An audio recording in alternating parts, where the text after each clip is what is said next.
everybody, welcome to the show.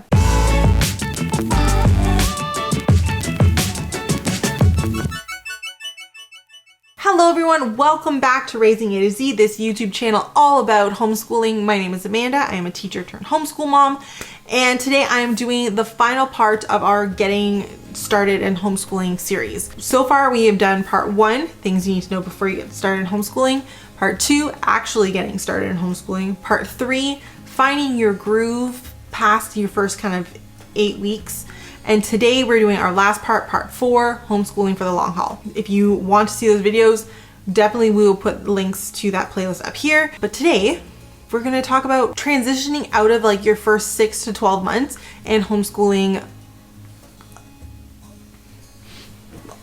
well, longer. Like, that's what we're doing. We're gonna talk about homeschooling past your first 6 to 12 months and like homeschooling for the long haul. That's what we're talking about today. So before I get into that, why don't you guys take a moment to subscribe and click the bell so you can get more amazing videos just like this one and you know when they come out. Long-term homeschooling. The first thing, so when I'm talking long-term homeschooling, I'm talking past 6 months to a year. That's what I'm talking about. I'm not talking about the people who are, you know, just homeschooling for, you know, 1 year. That's fine. Homeschooling for 1 year is fine. This is more for the people who are like planning on homeschooling for the next 5, you know, 3, 5, 7, until your kids graduate from high school, kind of homeschooling people. If you are homeschooling long term, you are looking to do it for at least the next year, past your 6 months to a year. Like, this is the video for you. First off, the very first thing you need to decide is, do you want to homeschool past 6 to 12 months? And I'm saying that because right now there's a lot of people who that's not their goal, and that's okay. There are a lot of people who are homeschooling right now because of the pandemic. They're hoping to just kind of keep trucking until they get to send their kids back to school. That is a perfectly fine goal. You are going to homeschool until you feel it's safe to send your kids back.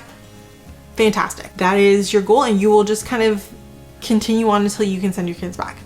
For some people, they are pulling your kids out for an emergency or for whatever reason, and they plan on sending them to a different school come September. That is also fantastic. Glad you got your kids to a happy learning place. But obviously, if that's your plan to send them back to a different school or back to school in September, your plan for homeschooling can be very different than someone who is like gearing up to homeschool for next year. Also, for example, a very popular thing kind of on that line is there's a lot of people who they pull their kids for like grade 7 or grade 8 with the intention of sending them to high school.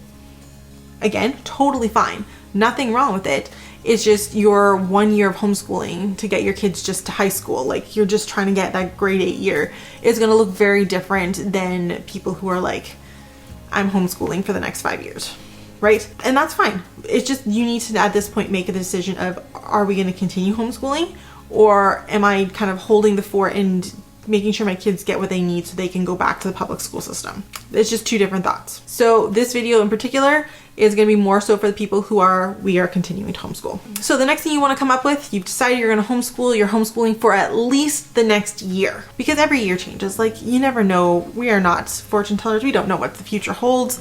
But your plans as of now is you're homeschooling for at least the next 12 months. It's time to make a long-term plan. That's the next thing on the list. You need to make a long-term plan. Things you need to think about in your long-term plan. Are you going to be homeschooling all year round? Because there are some people who do that, who like to do homeschooling a little bit throughout the year. And I mean like all summer. Or do you like to follow the academic school year, where you're kind of like, I'm hoping to go from like September to like May or June, and then have the summers off. There's nothing wrong with either one. It's just kind of, it's a good thing to start thinking out, because it involves how you're going to plan things out, how you're going to stretch things out for the year. It also involves like, when are you going to put your breaks? So everyone needs a break.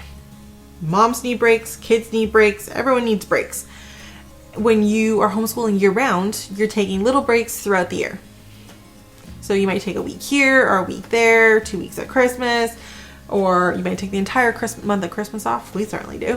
But you're doing a little bit all throughout the year. Whereas when you're kind of following the academic calendar, you're kind of doing like your Christmas break, your spring break, and then a big break for the summer. Nothing wrong. Like I said, it just helps to know when you're planning on taking breaks for your school year. And really, like I said, there's nothing wrong with it. But for some people, it's just more of a lifestyle thing. We tend to homeschool kind of year round but we do have times where our schedule looks very different and we do have breaks. Our Christmas break falls around the school system, and around March break or spring break falls around the same time because my husband teaches. So while we do kind of homeschool throughout the summer somewhat, it's a much different schedule and it's much more lax, and there's a lot more like outdoor emphasis in our summer. But that's just because we have my husband home. So it's a very much a lifestyle thing, but we do homeschool year round. So like some people have lifestyles that it just doesn't suit them to homeschool year round. I know people who run a farm. They have like a U-pick farm, and so they have their kids do the majority of their work from October until like April. Like that's when the kids do most of their schoolwork. They do a little bit, kind of they ease in September, and they kind of ease out April, May, but then it's like they don't do schoolwork at all from like June, July, August, September, part of September, because they're working. Like they're out in the fields. The parents are like, they're out there busy running the U-pick farm. That's their lifestyle. That's their income. That's their life. So obviously that kind of schedule works better for them than it does homeschooling year round because they're farmers. Like, so you need to pick the schedule that works best for you. As you're going through and looking at your schedule and trying to figure out when you're going to have a break for the next year, are you going to homeschool next year? Take a look at your journal. You were following along in part 3. I remember at the very end, I told you to make a journal and kind of keep track of your highs and your lows and moods of different times. This is when it's coming into play. Like I said, like to look through my year and see, okay, what worked, what didn't work, how can I tweak it? So for example, a lot of homeschoolers have kind of gray periods, months where they really have a hard time homeschooling. Homeschooling is really hard in these months. For example, for me, I find January hard. I come off of the excitement of Christmas because I love Christmas. I come off the excitement of Christmas and it's so much fun, and then January hits and it's super freaking cold because we live in Northern Ontario in Canada. It is flipping cold. It's dark, gets dark so early. It's dark late into the day. Like it's just not a great month for me. I find getting into homeschooling really hard. The kids are slow about it. So there are some things that I'd like to do. So I pick a topic that's super exciting for the kids when we do our unit study. So I try to pick the most exciting, most hands-on unit study topic that we've come up with for the year, and I drop it in January. We did an author study on Barbara Reed one year where we just read Barbara Reed books all month, and we did plasticine picture art and played with Play-Doh and color theory, and that's what we did for an entire month. Last year we did a little scientist unit. We learned about scientists and we did an experiment every week. Like super exciting. The kids would not let me forget about it. We got focused. It got us into the groove again. That's what I do. Because I know that January is a hard month for me. I pick something that is very engaging, very exciting. That's what I do.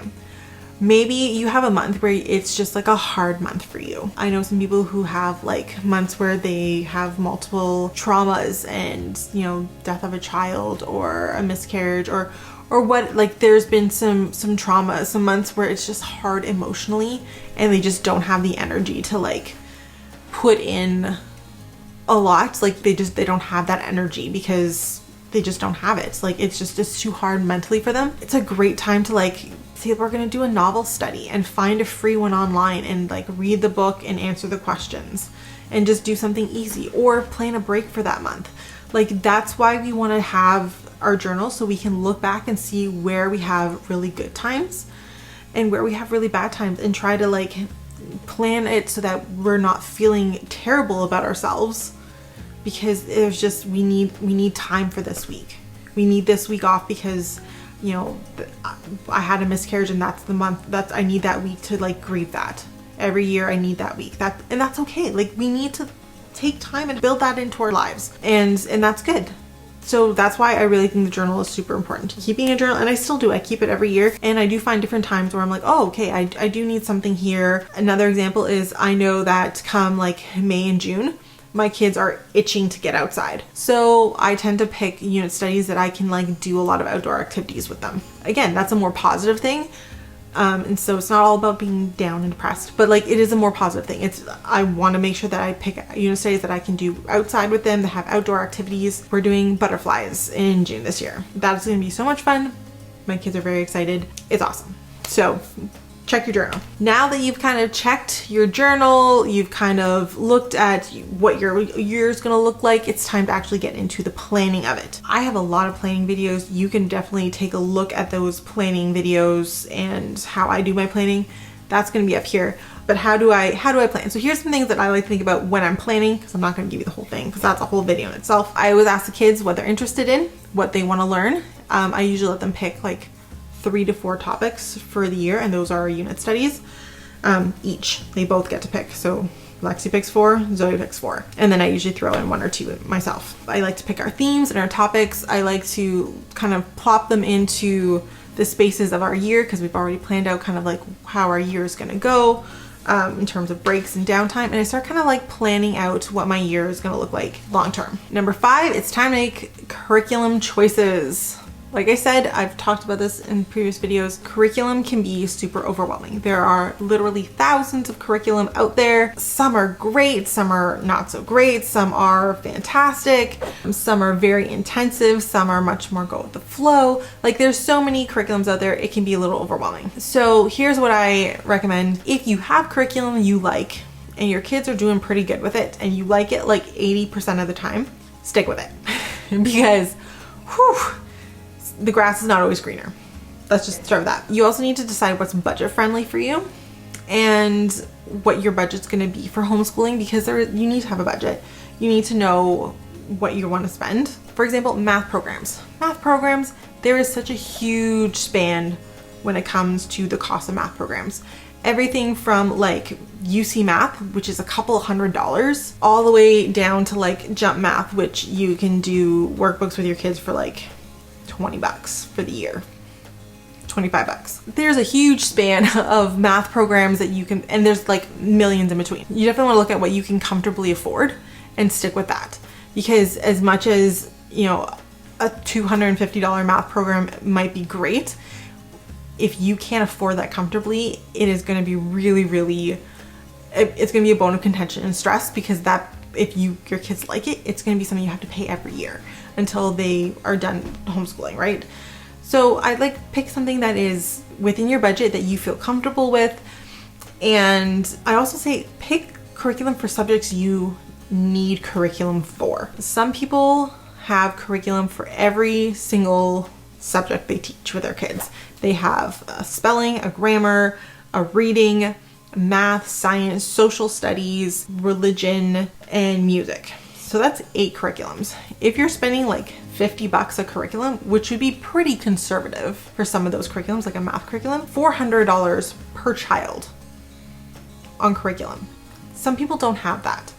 I like to go with, what do I need a curriculum for that would help me teach my kids about this topic? So for example, I only have curriculum for language, so I do spelling and grammar, and I have curriculum for math. That's it. Because for me, I'm pretty comfortable teaching science, and I'm pretty comfortable teaching social studies. And I just think there's so many great unit studies that are out there that are either A, free, B, very inexpensive, like $2-3 printables on Teachers Pay Teachers, or I can build a great unit study that my kids are really going to enjoy for 0 cost. So math, little trickier because there's a lot of concepts. I don't want to miss something that like we might need later on. Language, sometimes it's nice to have a good foundation in that. So that's why I spend my money on those 2 curriculums, and I don't really spend money on other curriculums for other subjects. Just something to think about. You don't necessarily need a curriculum for every subject. And if you are looking and you're just having a hard time, how do you find one? Ask a friend, ask a couple of friends, kind of compile a list of what they're using. I also recommend watching some YouTube videos. It's, I think, the kind of the better way that I've made decisions on curriculum is based on someone actually opening the book and looking at it, because sometimes it's really difficult to know if a curriculum is going to be a good fit just based off of someone's like, oh yeah, this is what we use. Because there are some curriculums out there that a lot of people use and I would never touch with a 10-foot pole, because some of them have like really racist undertones, or it would just never fit with my kids' approach, or I don't want to spend money on a curriculum, especially since a lot of curriculums are expensive to get, they're expensive to ship, and they have no return policy. So I often say, ask around, kind of make a list, and then definitely do like a deep dive into like a YouTube video on the curriculum, seeing what it looks like inside, or ask a friend who has the curriculum to look through it. And then once you have decided on a curriculum, I always recommend getting on the email list of that curriculum provider. Or if you have like a homeschool curriculum store, which we have one here in Ontario, I'm on their mailing list and waiting for something to go on sale, because I'm always looking to save a couple bucks. So for example, there's a business here in Ontario, the Learning House. They sell homeschooling curriculum. I like it because it's a local business, it's a small business. 2, the prices are pretty comparable to Amazon. 3, if I was to order it directly from the company, it's quite expensive to ship and like the customs and stuff. So I try to order from them, but even then their shipping is quite expensive because they ship nationwide. So what I do is I kind of like make my list, and I just like hold off until I get the email that says they're doing their free shipping promo. Start picking your curriculum, start thinking about your curriculum, and like I said, pick what you need, stick to a budget, because it's very easy to go over budget on a curriculum. Yeah, have fun with it, because it's kind of like, as a parent, I love picking curriculum. It's a lot, but I like it. Number 6, you want to start looking at getting organized permanently. This is again a transition piece when you're going from like homeschooling for a couple months and you're moving into that more long-term homeschooling. It's fine to have a pile of books at the end of your kitchen table for 3, 4, or 5 months. Once you're starting to get past that, you're like, okay, we need to figure out a more permanent solution. So basically there are like 2 schools of thought when it comes to a more permanent solution. One, you're going to have a room or a space that is going to be dedicated to studies and homeschooling. We have that, not because we have a big house, but because we decided that was a space that we needed. So our kids, actually, we moved them to one room while they're small. They have bunk beds and they are in a small bedroom, and then the bigger bedroom actually is what we call our activity room. We have a desk in there, a couch with some picture ledges that we use for bookshelves. They have a whole big unit like this in there that is full of books and activities and toys and stuff. And so that is, we call it their activity room, because it's not just for homeschooling. That is where they go and they do their coloring and they paint, and they play with all of like their Connects and their Magnetiles and their little characters, and they have a dollhouse. So like that is the space that we have on our main floor. That is the space that we've designed. That is what it's for. For us, sacrificing a bedroom for now made sense. As they get older, if they want more privacy, we will have to reassess where we're going to put a homeschool space or what our homeschool space will look like. But for right now, that's working for us. Before we did that, we kind of fell into the other school of thought, which is kitchen table. A lot of people just work at their dining room or kitchen table, and they just have either a cabinet or a shelf, or more popularly, rolly carts, which are fantastic. You can probably find them on sale right now because it's January and it's like getting organized. It's a popular thing in January. Rolly carts where they have like 3 shelves and they're on wheels. Those are very popular for people getting organized, and it just makes it having all of your materials together in a spot where you can keep things organized. Another popular thing is to have like a bookshelf or a hutch where you can also, off of your dining room or whatever, to keep your materials in. But basically you just want to kind of transition to a more permanent homeschooling situation, something that's going to be a little bit longer term than, okay, you're done your schoolwork, here, let's just throw it in a pile at the end of the table, or put it on this counter until tomorrow. Just kind of so that you have, it's just a little more established.